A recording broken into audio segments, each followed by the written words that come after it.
اللہ اکبر۔ علامہ ابو العباس احمد بن محمد بن مہدی الفاسی، ان کی وفات ہے سن 1224 ہجری میں۔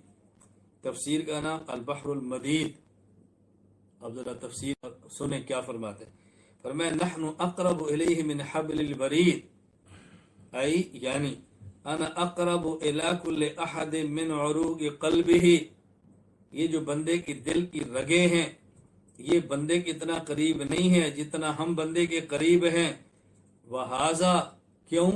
لأن قیام الفعل بالصفات، یہ جو فعل ہے نا قریب ہونا ایک فعل ہے نا، فرمایا جو فعل ہے نا قریب ہونا، یہ صفات کے ذریعے سے ہوتا ہے۔ یہ جو قریب ہونا ہے صفات کے ذریعے سے ہوتا ہے، علم ہے، قدرت ہے۔ اب کتنی پیاری بات فرما رہے ہیں، فرماتے ہیں کیوں؟ اللہ فرما رہے ہیں کہ ہم بندے کی دل کی رگوں سے زیادہ قریب ہیں۔ کیوں؟ لأن قیام الفعل بالصفات، یہ جو فعل ہے قریب ہونا یہ قائم ہے صفات کے ساتھ، یعنی قرب ہے علم کے ساتھ، قرب ہے قدرت کے ساتھ۔ والصفات لا تفارق الذات، اور صفت ذات سے الگ نہیں ہوتی۔ والصفات لا تفارق الذات، اور صفت ذات سے الگ نہیں ہوتی۔ فالقرب بالعلم والقدرت، تو قرب تو ہوگا علم اور قدرت کے ساتھ۔ بتستلزم القرب بالذات، اور یہ جو قرب علم ہے اور بالقدرت ہے، فرمایا یہ قرب ذات کو لازم ہے۔ وہی بات تو ہم کہہ رہے ہیں۔ یہ میں یہ بات بار بار کیوں کھول رہا ہوں؟ بہت سے حضرات کہتے ہیں جی ہمارے اکابر نے لکھا ہے یہاں نحن اقرب سے مراد قرب علمی ہے، تم کہتے ہو قرب ذاتی ہے۔ ہمارے فلاں بزرگ نے قرب علمی لکھا، فلاں نے قرب علمی لکھا، تم کہتے ہو قرب ذاتی ہے۔ ہم نے کہا بھی جو قرب علمی کہتے ہیں وہ قرب ذاتی کی نفی نہیں کرتے۔ یہاں دیکھو علامہ فاسی کیا کہہ رہے ہیں، کہتے ہیں لأن قیام بالفعل بالصفات، یہ جو ہمارے حضرات کہتے ہیں قرب سے مراد قرب علمی ہے، کیونکہ قریب ہونے والا فعل یہ قائم تو ہوتا ہے صفات کے ساتھ، لیکن صفت ذات سے الگ نہیں ہوتی، لہذا جہاں علم ہوگا وہاں ذات بھی ہوگی، قرب علمی بھی ہوگا تو قرب ذاتی بھی ہو۔ تو یہ نہیں ہے کہ قرب علمی ہے اور قرب ذاتی نہیں ہے۔ حکیم الامت حضرت تھانوی رحمۃ اللہ علیہ، سبحان اللہ، کیا اس بات کو مثال سے سمجھایا ہے۔ میں نے کہا تھا تھانوی رحمۃ اللہ علیہ فرماتے ہیں اللہ تو بے مثال ہیں، اللہ تو لا مثال ہے، لیس کمثلہ شیء ہے، لیکن کیا کریں جب تک مثال نہ دے بات سمجھ ہی نہیں آتی۔ اللہ اکبر۔ اور سمجھانے کے لیے اللہ نے خود مثالیں قرآن کریم میں دی ہیں۔ حضرت تھانوی کیا فرماتے ہیں، سبحان اللہ۔ حضرت تھانوی فرماتے ہیں ایک کاغذ کو دوسرے کاغذ سے ملائیں تو ایک کاغذ دوسرے کاغذ کے چپک گیا اور ایک کاغذ دوسرے کاغذ کے قریب ہو گیا، لیکن ایک کاغذ جو دوسرے کاغذ سے چپکا ہے اس کے درمیان میں گوند ہے، اگر گوند نہ ہوتی تو کاغذ سے کبھی بھی نہ چپکتا۔ اب حضرت تھانوی رحمۃ اللہ علیہ فرماتے ہیں کہ ایک کاغذ دوسرے کاغذ سے قریب ہے بواسطہ گوند، اور گوند کاغذ سے قریب ہے بلا واسطہ۔ فرماتے ہیں بالکل اسی طرح اچھی طرح بات سمجھ لو، اللہ تعالیٰ تمہارے اور تمہاری ہستی کے درمیان واسطہ ہے۔ اللہ کی ذات نہ ہو تو بندے کی جان قریب ہو ہی نہیں سکتے۔ اللہ تمہاری اور تمہاری ہستی کے درمیان واسطہ ہے تو تم اپنی ہستی سے قریب ہو بواسطہ خدا، اور خدا تمہاری ہستی کے قریب ہے بلا واسطہ، اس لیے فرمایا وَنَحْنُ أَقْرَبُ إِلَيْهِ مِنْ حَبْلِ الْوَرِيدِ، اللہ تم سے تمہاری جان سے بھی زیادہ قریب ہے۔ کیا حضرت تھانوی رحمۃ اللہ علیہ کی تعبیرات، اللہ ہمیں قدر کرنے کی توفیق عطا فرمائے۔ یہ خطبات حکیم الامت جلد نمبر 7 میں ہے، عنوان ہے قربیت اقربیت کا مفہوم، وہاں دیکھ لیا جائے۔ وَهُوَ مَعَكُمْ أَيْنَمَا كُنْتُمْ وَاللَّهُ بِمَا تَعْمَلُونَ بَصِيرٌ، سورہ حدید آیت نمبر 4۔ وَهُوَ مَعَكُمْ، وہ اللہ تمہارے ساتھ ہے، تم جہاں بھی ہو وہ اللہ تمہارے ساتھ ہے، اور اللہ تمہارے اعمال کو دیکھ رہے ہیں جو تم کرتے دیکھ رہے ہیں۔ یہاں دیکھو ہوا معکم، ہوا ضمیر ہے جو ذات کے لیے ہے. علم کی بات نہیں ہو رہی، قدرت کی بات نہیں ہو رہی، اللہ کی ذات کی بات ہو رہی ہے. وہ اللہ تمہارے ساتھ ہے، اینما کنتم. آگے واللہ بما تعملون بصیر، اللہ تمہارے اعمال سے باخبر بھی ہے، تمہارے ساتھ ہے. اس آیت کے تحت البحر المدید میں علامہ ابو العباس احمد بن محمد بن المہدی الفاسی، جن کی وفات سن 1224 ہجری میں، کیا فرماتے ہیں؟ اللہ اکبر. وَهُوَ مَعَكُمْ أَيْنَمَا كُنْتُمْ بِالْعِلْمِ وَالْقُدْرَةِ وَالْإِحَاطَةِ الذَّاتِيَّةِ. اللہ وَهُوَ مَعَكُمْ أَيْنَمَا كُنْتُمْ، تم جہاں بھی ہو اللہ تمہارے ساتھ ہے. کس طرح؟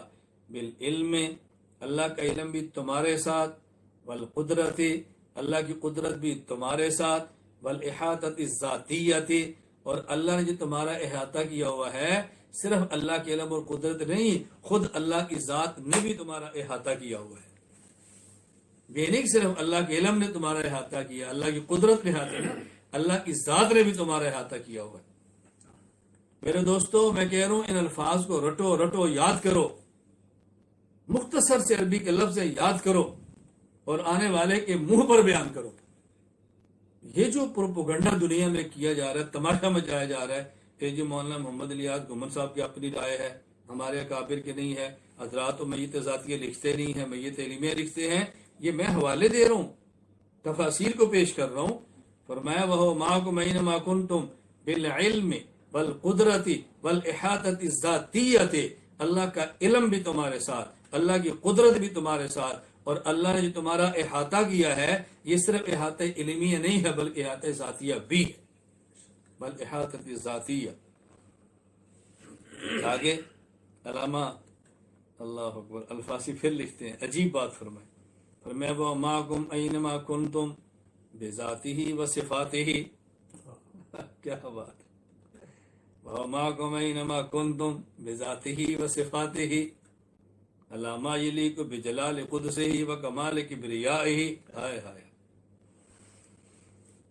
اللہ کی ذات بھی تمہارے ساتھ ہے، اللہ کی صفات بھی تمہارے ساتھ ہے. بذاتہ و صفاتہ، میں کہتا ہوں نا، قرب ذاتی بھی ہے، قرب علمی بھی ہے، قرب وصفی بھی ہے. میں لفظ بار بار لاتا ہوں، میت ذاتیہ بھی ہے، میت علمی بھی ہے، میت وصفیہ بھی ہے. یہ جو میں الفاظ رہتا ہوں، منو عن یہ الفاظ ہمارے کابری نے لکھے ہیں، میں تو صرف اس کو آسان کر کے سمجھا رہا ہوں. کیا فرمایا؟ اینما ہوا معکم اینما کنتم بذاتہ و صفاتہ، اللہ کی ذات بھی تمہارے ساتھ، اللہ کی ساری صفات بھی تمہارے ساتھ. علامہ یلیق بجلال قدسہ و کمال کبریائہ. اللہ تو اللہ کی کبریائی ہے اور کمال درجے کی کبریائی ہے. لوگوں کی کبریائی تو مصنوعی ہے. کیا کبر ہے، ایک کانٹا چبھ جائے تو ساری پھونک نکل جائے، کیا کبریائی ہے؟ کچھ بھی نہیں. ایک تھپڑ لگے تو منہ پہ جان نکل کے باہر آ جائے. اور اللہ کی شان سبحان اللہ. آگے سنیں، میں کہتا ہوں پھر وہی بات، صفت لا تفارق الموصوف، اس لیے کہ صفت موصوف سے الگ نہیں ہوتی. جہاں عالم ہوگا وہاں علم، علم عالم سے الگ نہیں ہوگا، قدرت قادر سے الگ نہیں ہوگی. اللہ علیم ہے تو علم اللہ کے ساتھ ہے، علم الگ نہیں ہو سکتا. اللہ قادر ہے تو اللہ کی قدرت اللہ سے الگ نہیں ہو سکتی. صفت لا تفارق الموصوف، صفت علم علیم بذات الصدور سے الگ نہیں ہے، صفت قدرت قدیر اور قادر اللہ سے الگ نہیں ہے. فَإِذَا كَانَتِ الْمَعِيَّةُ بِالْعِلْمِ لَازِمَ أَن تَكُونَ بِالذَّاتِ، اگر میت علمیہ ہے تو میت علمیہ میت ذاتیہ بھی لازم ہے. جو شخص میت علمیہ کا قائل ہے اس کے لیے میت ذاتیہ کا قائل ہونا ضروری ہے، اس لیے کہ علم ذات سے الگ نہیں ہے. کس طرح آپ کو یہ بات سمجھاؤں؟ مجھے تعجب ہوتا ہے بس اوقات میڈیا پر آ کے بعض لوگ ہمارے کہہ دیتے ہیں بھئی ذات کے اعتبار سے عرش پر ہے، علم ان کا ہر جگہ پر ہے. ذات کے اعتبار سے عرش پر ہے، علم قدرت کے اعتبار سے ہر جگہ پر ہے. جب علم اور قدرت کے اعتبار سے ہر جگہ پر ہیں تو یہ کیسے ہو سکتا ہے کہ ذات عرش پر اور علم یہاں پر نہ؟ الیاذ باللہ الیاذ باللہ. اللہ تعالیٰ محفوظ فرماتے ہیں فَإِذَا، پھر سنو، اذ صفت لا تفارق الموصوف، صفت علم عالم اللہ کے ساتھ ہے، صفت علم علیم اللہ کے ساتھ ہے، صفت قدرت قدیر اللہ کے ساتھ ہے، صفت قدرت قادر اللہ کے ساتھ ہے، صفت موصوف سے الگ نہیں ہو سکتی۔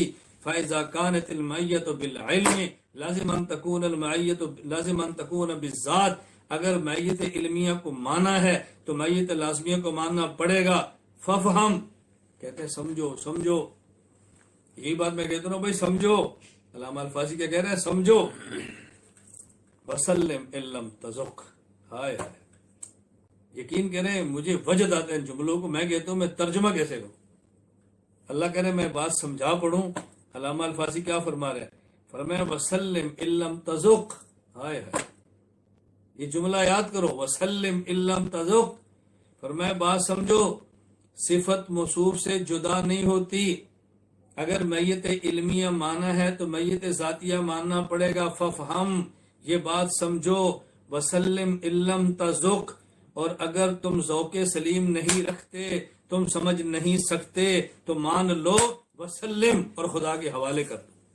یہ کہہ رہو ہمیں سمجھ نہیں آ رہا، یہی بات تو میں کہہ رہا ہوں نا، کو ہمیں سمجھ نہیں آ رہا، ہمارے دماغ میں نہیں آ رہا، یہ نہ کوئی ہے ہی نہیں، ہاں میت ذاتیہ کے قائل کیوں سمجھ نہیں آ رہا؟